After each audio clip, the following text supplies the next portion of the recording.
Bienvenidos a la clase de fisiología.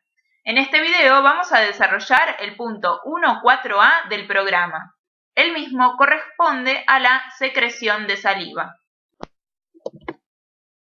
En esta clase vamos a hablar sobre las características de la saliva, cuáles son sus componentes, qué función cumple y cómo se regula su secreción. La saliva es el producto de secreción de diferentes glándulas que vuelcan su contenido en la cavidad oral. Los tres principales procesos que se producen en la cavidad oral y que están involucrados con la digestión de los alimentos son la masticación, la insalivación y la deglución. La insalivación permite lubricar el bolo alimenticio y facilitar la deglución del mismo. Si bien existen algunas diferencias con respecto a las distintas especies domésticas, las principales glándulas salivares que tenemos que tener en cuenta son la glándula parótida, las glándulas mandibulares y las glándulas sublinguales. Por ejemplo, en el caso del perro también presenta esta glándula que se denomina cigomática, que también tiene una gran participación en la formación de la secreción de saliva. Las propiedades físicas de la saliva la definen como un líquido incoloro, transparente, viscoso, alcalino e hipotónico. El agua es el componente más abundante de la saliva y es el sustrato líquido en donde se disuelve el resto de los compuestos. El moco está formado por mucina, la glicoproteína más abundante que presenta esta secreción. Los iones que contiene la saliva son el bicarbonato, el potasio, el fosfato, el sodio y el cloro. El bicarbonato y el fosfato le otorgan un pH alcalino y son importantes componentes bufferantes en la saliva y el fosfato especialmente en la saliva de los rumiantes para ejercer un efecto bufferante a nivel ruminal. Otro componente importante de la saliva es la lisosima. Esta es una proteína con características de enzima que destruye el ácido murámico presente en la pared de las bacterias. La lactoferrina es otra proteína que lo que hace es secuestrar al hierro y no dejarlo disponible a las bacterias para su crecimiento. Si los microorganismos no tienen disponible el hierro, su crecimiento es muy lento y por lo tanto la lactoferrina actúa como un bacteriostático. Además, la saliva presenta factor de crecimiento epidermal. Esta sustancia actúa y acelera los procesos de cicatrización que se producen en la mucosa bucal. También la saliva presenta inmunoglobulina A. Es la inmunoglobulina secretora, presente en todas las secreciones que se vuelcan al exterior en el organismo. Esta inmunoglobulina evita que agentes patógenos se adhieran a la mucosa e inicien un proceso de adhesión, colonización e invasión en el organismo. El pH de la saliva es alcalino, gracias a los componentes que mencionamos antes, el bicarbonato y el fosfato. Además, la saliva presenta proteínas con características enzimáticas. Estas son la lipasa y la amilasa. La lipasa actúa sobre los componentes lipídicos del alimento, mientras que la amilasa actúa sobre el almidón. Es un hidrato de carbono. La lipasa está principalmente presente en animales jóvenes, mientras que la amilasa se encuentra en mayor proporción en la saliva de aquellos animales omnívoros, como por ejemplo el cerdo. El epitelio secretor de las glándulas salivares está formado por dos tipos de células. Células serosas que presentan gránulos de zimógenos que contienen sustancias proteicas y células mucosas que presentan gotas de mucina en su interior. Esta mucina es una sustancia formada por glicoproteínas de alto peso molecular. Tanto las células serosas como las células mucosas están formando una estructura denominada acino, y ese acino se conecta con un conducto que se llama conductos intercalares, que luego se van uniendo y formando conductos estriados, que desembocan finalmente en lo que sería el conducto excretor de la glándula. Las células de los conductos presentan una función que es la de modificar el contenido secretado por las células acinares. Todos los componentes proteicos y glicoproteicos que forman parte de la saliva son sintetizados y secretados por las células que forman parte del epitelio glandular, mientras que el componente iónico y el agua que está formando la saliva es obtenido desde la sangre y bombeado hacia el interior del acino. La secreción primaria de saliva que se produce aquí en el acino, una vez que atraviesa la parte de los conductos, es modificada. En esta área se bombea hacia el interior del conducto potasio y bicarbonato y se extrae gran cantidad de sodio y de cloro. Como los conductos son impermeables al agua, el agua permanece dentro de estos conductos y la composición final de la saliva corresponde a un líquido hipoosmolar con respecto al plasma. Además, la gran cantidad de bicarbonato que es bombeado hacia el interior del conducto la transforma en un líquido alcalino. La urea y el fosfato son dos componentes que también son extraídos desde la sangre y volcados hacia el interior de los conductos de la glándula. Esto sucede principalmente en la especie bovina, donde la saliva de estos animales presentan gran concentración de fosfato y también de urea. La proporción de células serosas o mucosas que presente una glándula va a determinar que ésta realice una secreción de tipo serosa o de tipo mucosa. Hay algunas glándulas que tienen ambas células que forman parte de su epitelio secretor, como ser, por ejemplo, las submandibulares o las submaxilares, mientras que, por ejemplo, la glándula parótida, el epitelio secretor está únicamente formado por células de tipo serosas. Entonces, la secreción de esa glándula es netamente serosa. La composición iónica de la saliva va a depender principalmente de la velocidad de flujo de producción. Cuanto más rápido sea el flujo de producción de la saliva, menor tiempo van a tener las células de los ductos para reabsorber sodio y cloro. Por lo tanto, la saliva va a tener una mayor concentración de estos iones cuanto más rápida es la velocidad de la producción de la misma. Y por lo tanto, la saliva va a ser más isotónica que hipotónica. Además de la velocidad del flujo, hay hormonas que pueden modificar la composición iónica de la saliva y una de ellas es la aldosterona. La aldosterona es una hormona mineralcorticoide liberada por la corteza adrenal que lo que produce es un aumento de la excreción de potasio hacia el medio externo. Por lo tanto, las glándulas salivares en presencia de aldosterona van a producir una saliva con mayor concentración de potasio.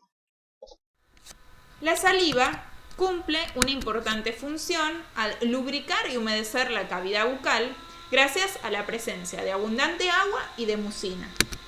Por otro lado, ayuda a disolver las sustancias del alimento cuando éste es masticado y además colabora en la formación del bolo alimenticio, lubricando todo el conducto faríngeo y la cavidad bucal para que se produzca además una correcta deglución.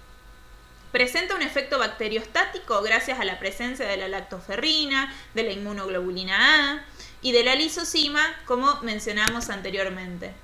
También ayuda a la regulación del equilibrio hídrico y salino en el organismo, ya que cuando hay un exceso de osmolaridad en el líquido extracelular, se produce una disminución de la secreción de saliva que lo que hace es generar una sensación de sequedad en la cavidad oral e induce al animal a ir a tomar agua. Además, colabora en la regulación de la temperatura corporal, mantiene un pH bucal adecuado, evitando que la acidez de algunos alimentos provocan algún daño en la mucosa, y en rumiante presenta altas concentraciones de bicarbonato, fosfato, urea y un elevado pH. Tanto el bicarbonato como el fosfato mantienen un pH de la saliva alto que ayuda a regular el pH del rumen. Actúan como buffer para la producción de ácidos grasos volátiles que se realiza en el interior del rumen debido a la fermentación del alimento. Y además, la urea es una importante fuente de nitrógeno para los microorganismos que habitan el interior del rumen. La regulación de la secreción de la saliva está bajo el control del sistema nervioso autónomo. Si bien hay una secreción basal de saliva que se produce a lo largo de todo el día, el aumento de la producción de saliva se realiza en respuesta a diferentes estímulos. El principal estímulo que va a aumentar la secreción de saliva es la presencia del bolo alimenticio en la cavidad oral. Este bolo alimenticio va a hacer contacto con quimio y mecanoreceptores que van a enviar esa señal a través de neuronas aferentes sensitivas al bulbo raquídeo, donde se encuentran los centros de la saliva. El bulbo raquídeo produce una respuesta que es enviada por vías eferentes motoras parasimpáticas y producen en las células secretoras, que vendrían a ser los efectores, un aumento de la secreción. A su vez, esas neuronas eferentes motoras también van a liberar neurotransmisores que van a actuar sobre el músculo liso de vasos sanguíneos, aumentando el flujo de sangre para poder nutrir a la glándula y de esa forma aumentar la producción de saliva. Las neuronas postganglionares parasimpáticas actúan liberando principalmente acetilcolina que van a actuar sobre las células secretoras acinares, aumentando la producción de saliva. A su vez, estas neuronas postganglionares también liberan péptido intestinal vasoactivo, que es otro neurotransmisor que actúa principalmente sobre el músculo liso de los vasos sanguíneos, provocando la vasodilatación. Otro mecanismo que tiene el sistema nervioso autónomo para aumentar el flujo de sangre es que a través de la estimulación por la acetilcolina en las células secretoras, induce a estas a liberar una sustancia que activa a la bradicinina presente en el líquido extracelular. Y la bradicinina es un potente vasodilatador. Además de los estímulos directos provocados por la presencia del bolo alimenticio sobre la mucosa, otros estímulos que son captados por el aparato visual, el aparato olfatorio y el oído van a llevar esa información a través de vías aferentes sensoriales hacia los centros de la corteza sensorial y de ahí descienden hacia el bulbo raquídeo y también provocan una respuesta parasimpática que va a aumentar la producción y la secreción de saliva. Esos estímulos visuales y olfatorios y auditivos son aquellos que están obviamente relacionados con la comida. El observar un alimento, el olerlo o escuchar la preparación de un alimento y asociar esos sonidos a la ingesta van a provocar vía aferente sensitiva una información que llega al bulbo raquídeo desde los centros superiores sensoriales y a partir del bulbo raquídeo se emiten señales eferentes motoras que actúan sobre los efectores, que vendrían a ser las glándulas salivares, y aumenta la secreción de la saliva. A lo largo del sistema digestivo, del tubo digestivo, desde el esófago hasta el ano, existen receptores sensitivos que pueden ser quimioreceptores o mecanorreceptores. Los quimioreceptores van a detectar, por ejemplo, el pH del contenido, la osmolaridad y la composición química, mientras que los mecanorreceptores van a detectar cambios en la estructura de ese tubo digestivo, como por ejemplo el estiramiento. Estos quimio y mecanorreceptores se encuentran distribuidos en el esófago, en el estómago y a lo largo de todo el intestino. Una vez que son activados y estimulados por los distintos estímulos que vimos antes, esa información la van a enviar hacia el sistema nervioso entérico. El sistema nervioso entérico la puede procesar y emitir una respuesta motora, pero también el sistema nervioso entérico puede enviar esa información hacia el sistema nervioso central a través de vías aferentes sensitivas que corresponden al sistema nervioso autónomo.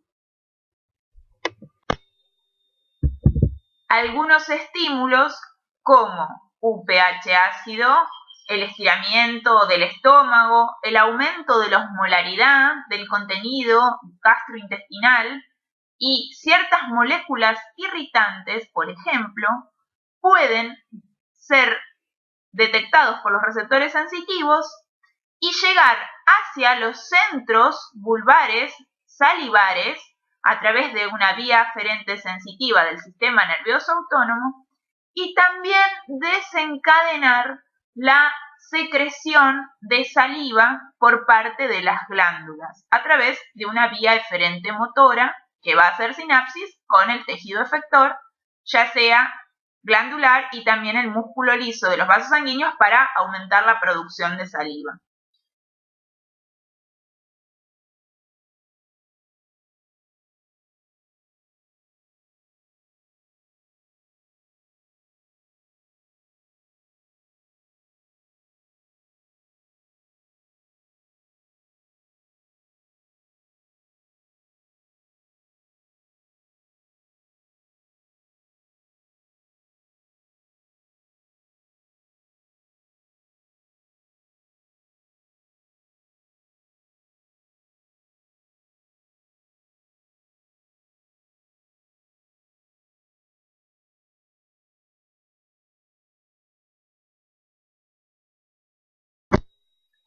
El aumento de la secreción de saliva por estímulos que nacen desde el estómago o el intestino es una respuesta que se conoce como prodrómico del vómito. ¿Esto qué quiere decir? Antes de que se produzca la expulsión del contenido presente en el estómago por el reflejo del vómito en sí, hay signos que se anteceden. Uno de esos signos es el aumento de la secreción de saliva. El aumento de la secreción de saliva va a ser provocado por estas sustancias o el aumento de la osmolaridad del contenido del estómago o el estiramiento excesivo del estómago o sustancias irritantes del intestino que van a estimular el vómito. Previo a que se produzca la expulsión del contenido, hay un aumento de la secreción de saliva que va a preparar todo el tracto digestivo para recibir ese contenido y ser expulsado hacia el exterior a través de la boca. Les recomiendo que lean cómo se desencadena el reflejo del vómito, ya que ahí van a ver que no solo ese reflejo de vómito se desencadena por receptores, por la estimulación de receptores presentes en el tracto gastrointestinal, como son el estómago o el intestino, sino que también puede ser desencadenado por estímulos vestibulares o de centros superiores, corticales o del sistema límbico, que actúan sobre el centro del vómito, también ubicado en el bulbo raquídeo, y que van a iniciar todo el acto reflejo de la expulsión del contenido estomacal o intestinal. Finalmente, estímulos visuales, olfatorios y auditivos relacionados con la comida van a provocar como respuesta refleja un aumento de la secreción de saliva. La presencia del bolo alimenticio en la cavidad oral va a provocar como respuesta un aumento de la secreción de saliva. La estimulación de mecanorreceptores por algún objeto que no sea comida, que esté presente en la cavidad oral, también va a aumentar la secreción de saliva. Y finalmente, estímulos detectados en receptores sensitivos en estómago e intestino podrían llegar a provocar un aumento de la secreción de saliva, siempre y cuando estos también estén relacionados, por ejemplo, con el anticipo al vómito. Otros estímulos que no están relacionados con la comida también pueden modificar la actividad de las glándulas salivares. Estos estímulos pueden estar relacionados con el miedo y la ansiedad y son procesados a nivel de la corteza y del sistema límbico. Desde allí descienden hacia los centros salivales del bulbo raquídeo y aquí esta información genera una respuesta eferente motora conducida por vías simpáticas. Recordemos que las vías eferentes motoras del simpático liberan noradrenalina y adrenalina.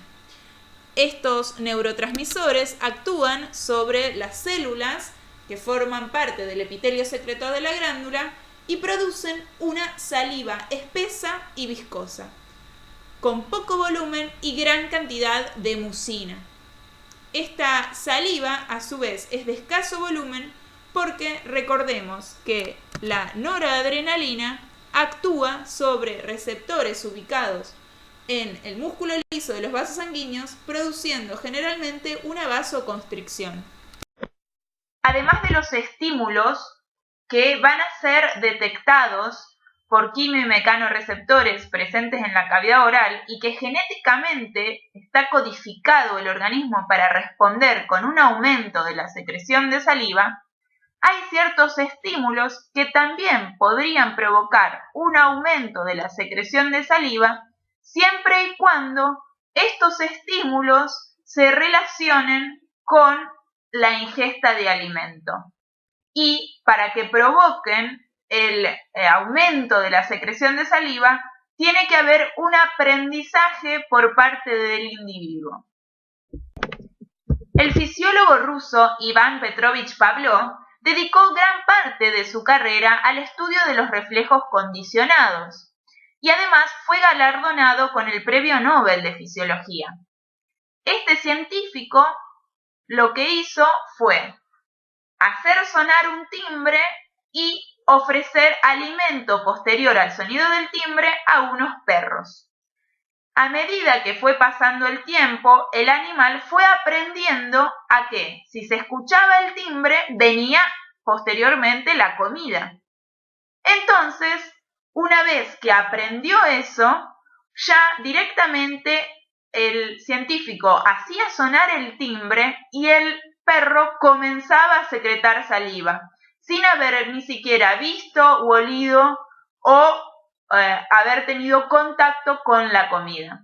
Entonces, para comprender estos reflejos condicionados, tenemos que recalcar esto de que son estímulos que van a provocar una respuesta siempre y cuando el animal reciba un entrenamiento a ese estímulo y lo pueda relacionar con el alimento en este caso. El timbre por sí solo nunca hubiera provocado un aumento de la secreción de saliva si ese timbre nunca hubiera sido relacionado con la oferta de alimento.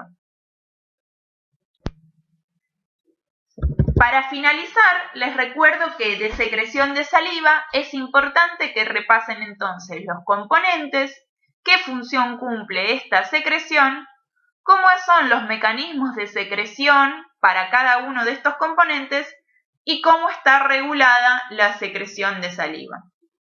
Hasta aquí llegamos con la clase. Muchas gracias.